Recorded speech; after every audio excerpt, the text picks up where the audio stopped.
بسم اللہ الرحمن الرحیم۔ السلام علیکم۔ آج ہم پڑھیں گے سورہ نساء کا ترجمہ، آیت نمبر 24۔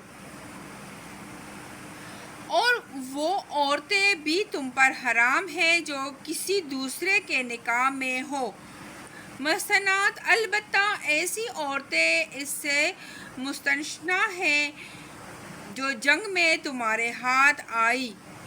یہ اللہ کا قانون ہے جس کی پابندی تم پر لازم کر دی گئی ہے۔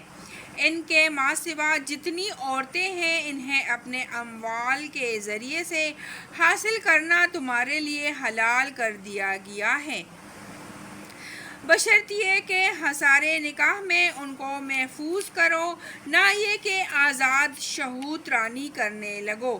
پھر جو ازواجی زندگی کا لطف تم ان سے اٹھاؤ، اس کے بدلے ان کے مہر بطور فرض کے ادا کرو، البتہ مہر کے قرارداد ہو جانے کے بعد آپس کی رضامندی سے تمہارے درمیان اگر کوئی سمجھوتا ہو جائے تو اس میں کوئی حرج نہیں، اللہ علیم اور دانا ہے۔